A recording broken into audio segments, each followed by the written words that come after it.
Hey guys, welcome back to Let's Regroup, Building Stronger Citizens. This is Voters Awareness Part 2.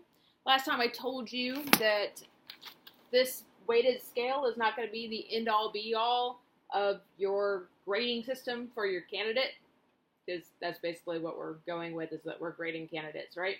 Alright, so I had mentioned that the person with the highest score, in this case it's candidate Bravo, may or may not be the one that you end up voting for. Lots of other factors go into it. We'll pick this up from time to time. Hopefully the mirror image thingy is not going to really screw up my videos. But in case they do, I'll just explain to you what's on there. Anyways, that's not going to be the end-all be-all. You have other factors. You have party, you have personality, and finally, dress. We won't go over it quite in that order. Party, though. Party.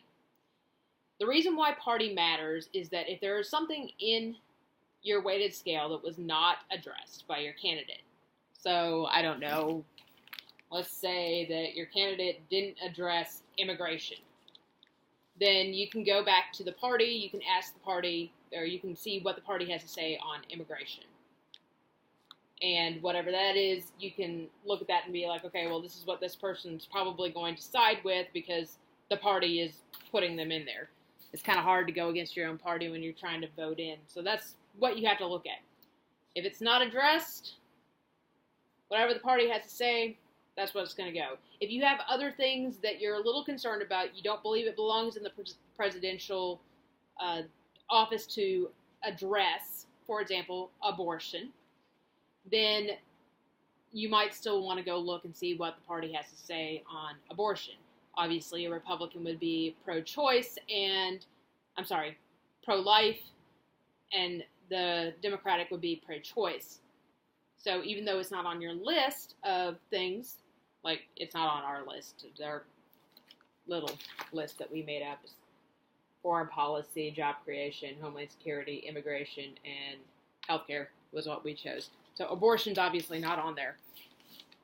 But we know that abortion is a topic that is talked about frequently, so if we wanted to know, or if we wanted to fall back on what the party is going to say in that regards, then we can look at it and we can say, okay, well, the party that they are with says XYZ. It's, sometimes you'll automatically know, obviously, abortion is a fairly common topic, so we already know what the Republicans are going to say, and we already know what the Democrats are going to say. We might not know what an independent party is going to say. So that third candidate that you have in there, whoever it is, as an independent, go look it up. Find out what they have to say, because it may be a topic that comes up later on in that president's term. So they'll have to fall back on what the party has to say. Next, dress. Okay, so I wore this on purpose. I'm wearing, and I didn't really do anything about my hair. Probably should have. It probably looks like what? I don't know. The shirt at least looks like I might be going to a club. Hair looks like I don't really care about anything. Believe it or not, this is all a factor. How you perceive what you're looking at is going to tell you a lot about the person's character. If I walked into a store and so this is more for your local governments, I should say, because on average, when you see a presidential candidate, they're going to be wearing something presidential. A nice suit, whatever suit matches their frame. So Hillary Clinton right now is wearing nice women's suits, and sometimes she just has on a really nice shirt because, women, we get away with that. And presidential hopeful candidate Donald Trump, he's wearing suits because that's what looks good on guys, and it's very presidential. It's a very good way to identify he is presidential. You have this idea in your head. So on the local levels, you're going to be more concerned with what you see your candidates wearing. When you go out into public, they might be wearing something like this shirt, and then their hair is all nice and pinned up and whatever, right? You might think, oh, they're going to a club. well, okay, so maybe it looks like I having this dress, not really a dress, it's a shirt. It's a piece of fabric from Earthbound that you can make into a bunch of different shirts. You might think, oh, well, she's a clubber, if my hair was all nice and whatnot. I'm not. I don't go to a club. I actually do frequent a bar where I get nothing but Pepsis because it's easy for me to do my homework. I don't actually wear this, though, when I go in. I just go in with a t-shirt or a hoodie. I don't really care. And I just do my homework, and everybody knows me there as the person doing my homework. Anyways, point is that you can't, obviously, if you look at somebody, you're going to have an idea in your head of what they do, but that does not necessarily mean that that's what they are. Maybe they were having a bad hair day. I know I am. Maybe they just feel comfortable in certain outfits. But understand that it is a factor in how you view that person. All right. Third, personality. Personality doesn't seem like it should be too big of a factor until we got to this presidential election. Now we have things firing off about Hillary Clinton's personality and Donald Trump's personality. The reason why this is important. You might not want that person representing you on the international stage. Clearly, other countries don't care what's going on. But America is kind of a big deal.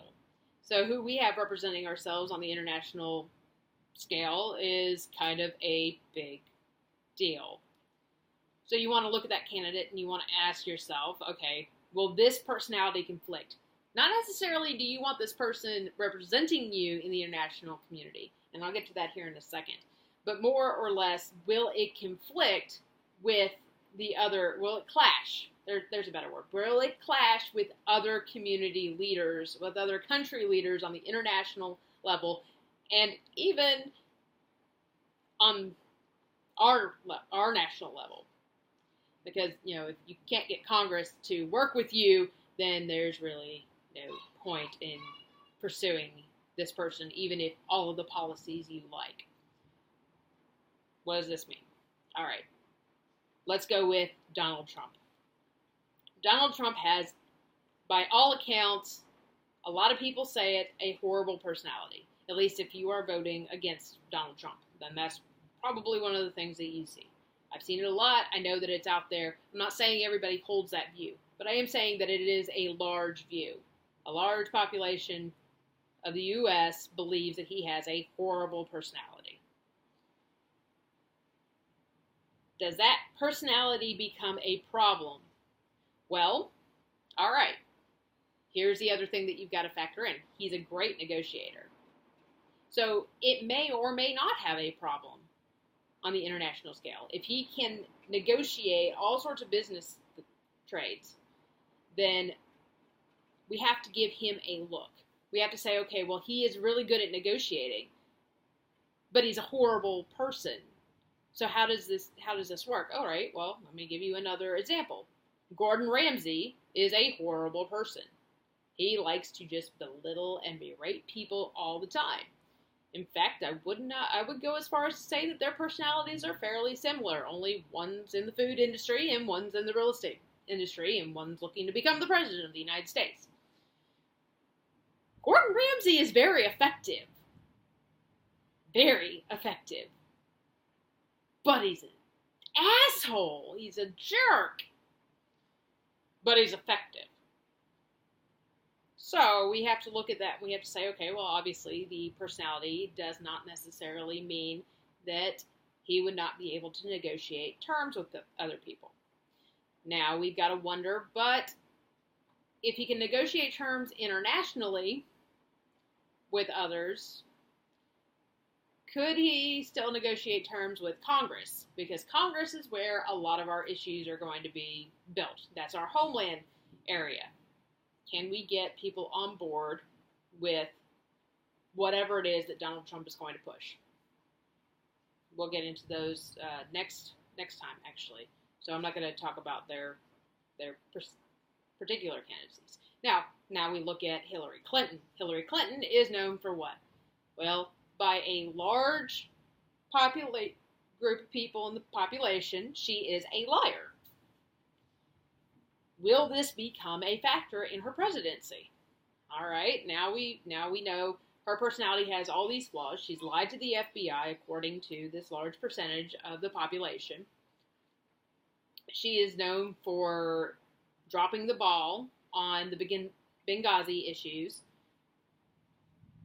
I'm not telling you anything that is not believed. I'm not saying that either one of these are accurate statements. I'm just saying that these are the believed statements. So let's just make sure that that is put out there. I'm not trying to sway you in one direction or another. However, Hillary's track record speaks for itself. She has been able to bring people to the negotiation table. She's been able to accomplish other feats. So, is her personality a factor? Maybe, maybe not. It really depends on how you want to look at it. So now you have these personalities that you look at and you think, okay, well, whose personality are the personalities a major factor in whether or not I'm going to decide if I want to vote for this person or if I want to vote for this person or the third person.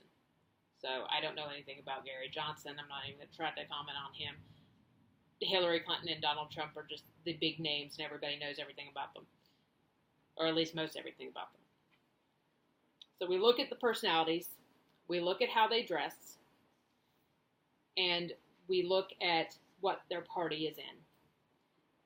These are other factors that you add in. You can grade them on a scale of 1 to 10 to add to your weighted scale. I would not put a